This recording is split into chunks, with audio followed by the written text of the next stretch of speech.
You've got dinosaurs, and they've got swords, and they fight. What more could you possibly want? The boss fights in Dinoblade were nothing short of an epic cinematic experience. From tiny velociraptors picking apart at your ankles, to a stegosaurus with a literal shield on its face, to a giant T-Rex that's using another dinosaur as its weapon. You've got no shortage of interesting boss fights in Dinoblade. There are 16 bosses in this game for us to rank, and we're going to go through them from worst to best. My name is Avery, and welcome to Dinoblade, the boss ranking. Bringing up the rear at number 16, we have Dose the Giant Claw. Dose is a Therizinosaurus. I have no idea if I said that right. However, I did see someone online refer to it as the Tickle Chicken, so we're probably just gonna go with that one. While that made me laugh, Dose absolutely did not make me laugh. I liked the opening cutscene, and the hazy arena kind of gave it a bit of a haunting feel, but that's about all that I liked about Dose. Dose is extremely fast and has insanely long combinations. I mentioned in my review that at some point in the game it felt like you couldn't really parry if you were already getting comboed, and I referenced that there was a specific boss where this was a major problem, and I was referring to Dose. For the vast majority of this fight, I felt like I was stun locked and that any parry I got was completely by luck. Dose also seemed to be a little too fast for our Spinosaurus friend, as it would launch himself across the arena and end up behind us. Our dinosaur wouldn't turn around fast enough, and we'd be taking back shots from Big Bird while unable to parry anything. On top of this, Dose has a second phase when it gets to about half health. In this phase, it changes colors and somehow gets even faster. The speed of this boss makes even attempting to parry it a death sentence. The only reason I got through this boss is I just happened to have enough resonance to blow all of my special abilities twice, which was powerful enough to kill the boss. I can absolutely not imagine fighting this boss with nothing but sword and parry. I really wanted to like this boss as I really liked the visual design of it, but because I felt like I needed to cheat to win, it's gonna land in last place. At number 15, we have Speed, the Velociraptor. Speed was another example of how I like the theme of the fight, the arena, and the visual design of the boss, and that's about it. Speed just kind of walks you down the entire fight, and then of course does some also insanely fast attacks. When it does its attacks, it usually brings along clones of himself, and I guess the idea of this is to mimic that it's so fast that there's multiple of them. So that kind of makes this a quasi gank fight, which I really just did not like. I spent the vast majority of this fight on my heels and backpedaling while only getting hits in when I thought that it was safe to do so. I didn't bother to get the parry timings of this boss down because it mostly attacked with its little clone buddies, and it just didn't really seem worth the effort. I would just try and walk backwards and dodge away anytime I sensed danger and just get hits in when the clones weren't present on the field. Another odd portion of this fight that made it a little difficult was Speed is very tiny compared to us, so you had to really angle your camera just to even get a visual on the boss. The fast attacks combined with the cloned enemies and the awkward camera angle just made this a fight that I didn't really enjoy. At number 14, we have Shield, the Stegosaurus. Like the name suggests, Shield literally has a shield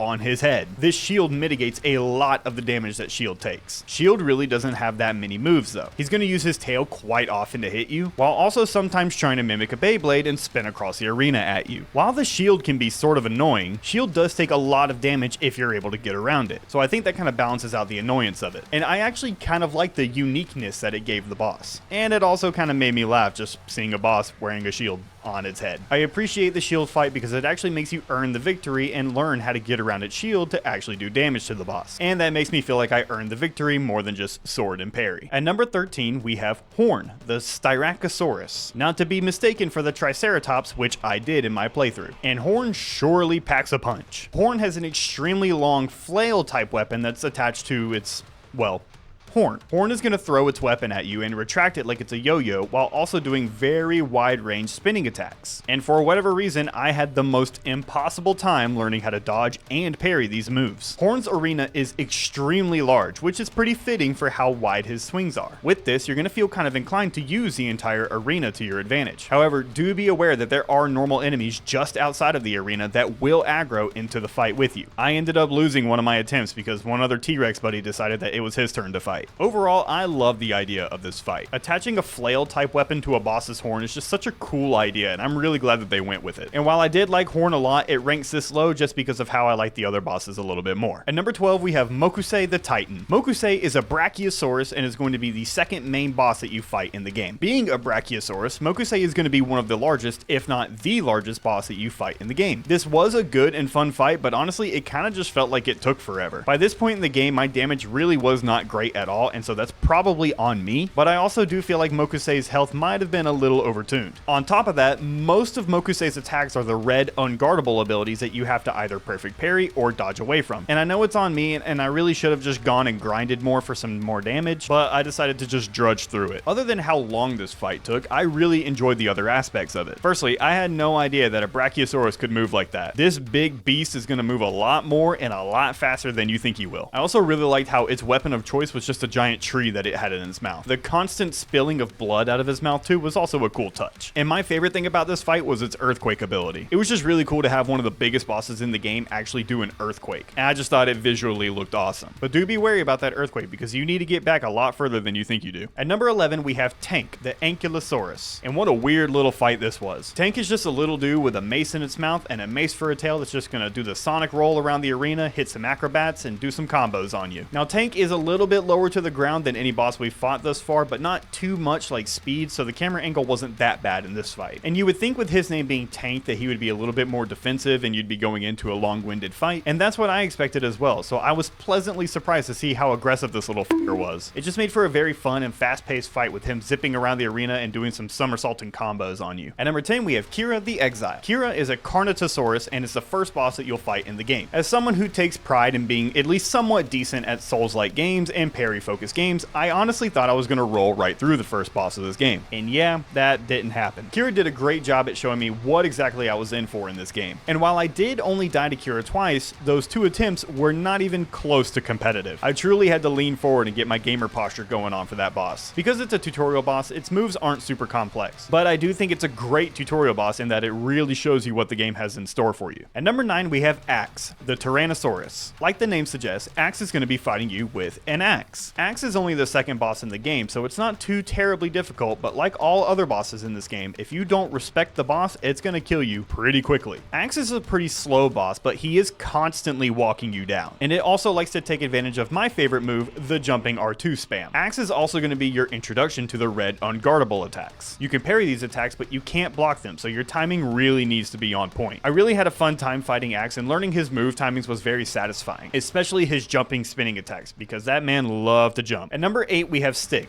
the Parasaurolophus. You have no idea how many takes it took me to get that right. Anyway, with Stick, I really hope you're ready to parry and to be parried. That's right, there's a boss in this game that's going to throw your parries right back at you. Stick is a pretty straightforward fight, and it's not going to branch off much from what you see in the video behind me. You're going to be throwing your attacks at him, and then every so often, it's going to parry you and throw attacks at you. And when he gets an opening, he's going to launch his own combos as well. Mostly, this fight just kind of feels like a parry dance like you would expect in most parry-focused games. I tend to really like these fights, so of course I like the Stick fight as well. It was really fun comboing him, getting parried, parrying his follow-up, and then getting back to the combo. There were even times where there were several parries in a row because he would launch one, I would launch one, and it would just go back and forth. This is definitely the most dance-like fight in the game. At number 7, we have Reaper and Shade, the Dilophosaurus bros. Reaper and Shade are going to be the only proper gank fight in this game, with both of them having a full health bar of their own. While I usually dislike gank fights, this one was done pretty well. I did have an issue in one of my attempts where Shade just kind of broke after Reaper died, and so I chose to run back to the save point and reload because I wanted to win the fight fairly. In this fight, Reaper is going to be the extremely aggro one, while Shade is going to kind of stand away and launch spells at you. You can bring Reaper far enough away from Shade where Shade just kind of becomes a non-issue. There was even one point where I had Reaper so far away that Shade's health bar went away, and this was not the attempt that Shade broke. Separating them like that is how I got through this fight, and because of that, I think Shade could have been buffed just a little bit, like maybe making his projectiles a little bit more frequent or having him follow Reaper a little bit more than he did. But you're not going to see me complaining because I actually had a good time in a gank fight for once. At number 6, we have Ketsudo, the Allosaurus, and this fight was a ton of fun. You want to talk about an agile dinosaur? Look no further than Ketsudo. There's a reason the achievement for beating this boss is called Grounded Permanently, because this guy loves to stay in the air. This guy is constantly jumping and spinning around just to launch himself through the air and slam his weapon down on you. Ketsudo is extremely aggressive and is really going to test your parrying ability. He's also going to parry you as well, and his counter is of course a jumping R2 slam. On top of that, he's going to throw his weapon at you, because why not? I actually really love how the one boss in this game that is the most aerial is not a boss that can fly. He just jumps around and chains together all of his attacks. It's a really fun fight that will keep you engaged the entire time. At number 5, we have Kase, the Tyrant. The only thing cooler than a dinosaur using a sword is a dinosaur using another dinosaur as a sword. Kase is the second Tyrannosaurus on the list and the first main boss that you're going to run into. And the opening cutscene of this boss really shows you what beating you're about to take. Kase starts off the fight using an Ankylosaurus as a weapon, and boy does he use it well. Kase is going to attack very slow, but he hits hard as hell. Kase will also use the red unguardable attacks fairly often. At about half health, Kase will transition into phase 2, where he ditches the Ankylosaurus and brings down this massive fucking sword from the heavens. Seriously, where the hell does this thing come from? Starting the phase, Kase is going to rush you and trigger a quick time event. You just mash any button and then you get a counter attack on him. The attacks in phase 2 feel largely similar to the attacks in phase 1, it's just a little bit different because you're looking at a giant sword and not just a tiny Ankylosaurus now. I think Kase is an incredible first main boss of the game. Its design is cool as hell, especially with it starting using another dinosaur as its main weapon. And as a fan of just absurdly large weapons, I really appreciate the sword in phase 2. I think Kase is appropriately aggressive and does enough damage so that you can't just steamroll through your first main boss, which earns my respect and makes it just a fantastic boss. At number 4, we have Machiuri, the Ice King. Machiuri is a Gigantosaurus and is going to serve as your final boss of the game. He is extremely aggressive and his sword of choice is a giant cleaver looking weapon. He's going to send projectiles at you, he's going to summon ghost dinosaurs like you do, all while using large swinging combos on you. After getting his health to 0, he starts phase 2, where he becomes Machiuri, the Flame Reborn. His sword changes shape and his ice attacks become fire. In this phase, he will summon flying dinosaurs that are going to dive bomb you and lightning storms on your position. The summons are going to last a lot longer than you think they are, so be prepared for that. Machiuri is still hyper aggressive in this phase and will absolutely deplete your stamina bar if you let him. This fight was incredibly cinematic, and rightfully so given that it's the final boss of the game. On top of that, you get to literally parry the meteor at the end of this fight, and so that is just the icing on the cake. At number 3, we have Red Ash, the Concavenator, and I've got to give the award for the most aggressive boss in this game to Red Ash. This guy is just chilling in the swamp by himself, but he absolutely does not take kindly to you being in the same existence as him. Combos galore is how you can describe this fight. He's also going to throw down a smoke bomb, which is really cool, but he's going to try to throw some attacks in it, so be ready to parry. On top of this, he's going to run in very quick segments around you, leaving trails of fire in his wake. And his big danger move is when he just kind of does the Godzilla breath, which will absolutely nuke your health bar if you don't get out of it quick enough. He killed me like 3 times in a row with this same ability. It is